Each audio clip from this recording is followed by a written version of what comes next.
जो व्हीप महत्त्वाचा आहे आणि ज्या व्हीपचं पालन केलं नाही म्हणून एकनाथ शिंदेसह पळून गेलेले सगळे आमदार हे अपात्र ठरू शकतात. तो व्हीपच नव्हता किंवा तो व्हीप काढलाच नाही आणि तो व्हीप कोणाला माहीतच नाही अशाच पद्धतीने आज एक खोटा बनाव करून तशी परिस्थिती आणण्याचा प्रयत्न केला गेला. परंतु कितीही चालाकपणे ते आणण्याचा प्रयत्न केला असला तरी वस्तुस्थिती बदलता येत नाही की तोच व्हीप ज्याच्याबद्दल आज इथे आक्षेप घेण्यात येत होते तो व्हीप आणि त्याच्याबद्दलची चर्चा सर्वोच्च न्यायालयात ऑलरेडी झालेली आहे आणि त्यामुळे तो व्हीप त्याचं अस्तित्व हे मान्य केलेलं आहे आणि म्हणून आता अस्तित्व नाकारून काही फायदा होणार नाही. परंतु त्या व्हीपचं अस्तित्वच नाकारण्यासाठी जवळपास 57 ते 58 प्रश्न विचारले गेले आणि तो वेळकाढूपणाचा भाग आहे असं मला वाटतं. वेळकाढूपणा कोण करतंय असं तुम्हाला वाटतं?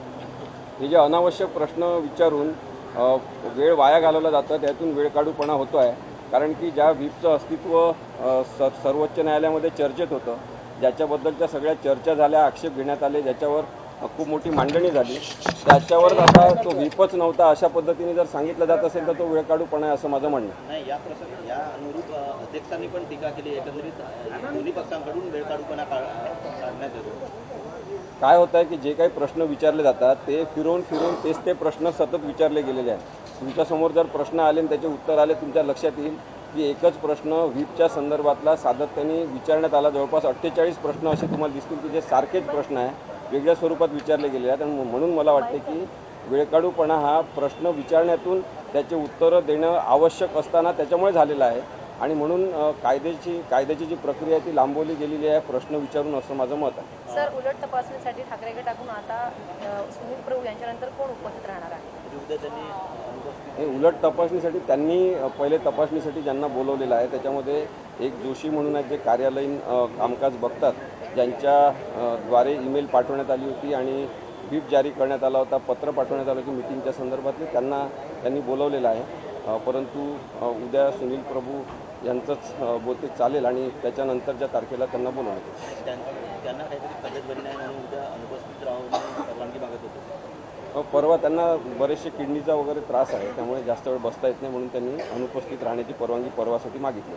सर्वोदय सर, हिंदी में बताइए आज के सुनावने में क्या हुआ, क्या डेवलपमेंट है आज फिर से एक बार जो व्हीप जारी हुआ था जिसके आधार पर डिस्क्वालीफाई हो सकते एकनाथ शिंदे और उनके साथ चले गए थे, भाग गए थे सभी जो एमएलए थे, तो उनके संदर्भ में फिर से सवाल उठाए गए कि जो व्हीप है वही नहीं था या व्हीप का अस्तित्व ही नहीं है, इस तरह से कहा गया है. और मुझे लगता है कि वो बहुत गलत तरह से जो सवाल पूछे गए उसके भी जवाब बहुत अच्छी तरह से दिए गए हैं और एक स्पष्टता आई है कि व्हीप तो निकाला गया था और व्हीप का अनुल्लंघन हुआ है.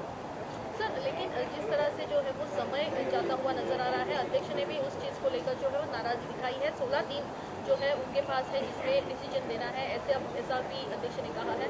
क्या लगता है इस पूरे मामले को देखकर भी हो सकता है? नहीं, अगर कोई ट्रायल कोर्ट के जज ये सवाल पूछते तो वो सवाल बहुत अलग होते और वो सटीक होते, लेकिन जो डायरेक्टली सुप्रीम कोर्ट से आते हैं और जो क्रॉस एग्जामिनेशन लेते हैं उनको बहुत बार कौन से सवाल पूछने चाहिए इसका अंदाज़ा सही तरह से नहीं रहता है और इसलिए सवाल जवाब का जो सिलसिला है वो ज़्यादा बढ़ रहा है ऐसा मुझे लगता है. और उसमें सिर्फ सवाल पूछने वाले ही नहीं, जवाब देने वाले भी फिर जिम्मेदार होते हैं, जिसके संदर्भ में राहुल नार्वेकर जी ने अपना आक्षेप और नाराज़गी व्यक्त की. चीफ व्हिप को लेकर जो है वो सुनील प्रभु इनसे फिलहाल जो है वो जांच शुरू है, लेकिन और कितने दिन उन्हें कटहरे में खड़ा रहना पड़ेगा, कितने दिन उन्हें आंसर देना पड़ेगा या आगे और किसी का नाम भी आगे आ सकता है? सुनील प्रभु जी का जो विटनेस है वो कल ख़त्म होगा और उसके बाद जोशी जी है जो शिवसेना ओरिजिनल पार्टी का कार्यालयीन कामकाज देखते हैं, उन्होंने जो ईमेल भेजे थे व्हीप जारी किए थे उनके ईमेल से, उसके संदर्भ में उनसे थोड़े सवाल जवाब होंगे.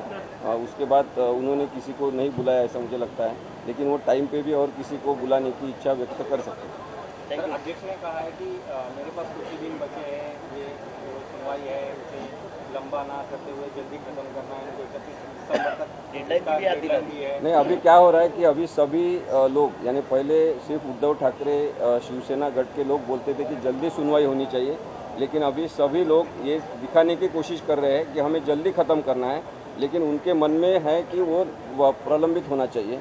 क्योंकि सुप्रीम कोर्ट ने डाटा है, पहली बार इतिहास में ऐसा हुआ है कि 1985 में जो 10th शेड्यूल आया है उसमें पहली बार हुआ है कि किसी विधानसभा अध्यक्ष को सुप्रीम कोर्ट ने डायरेक्शन दिए.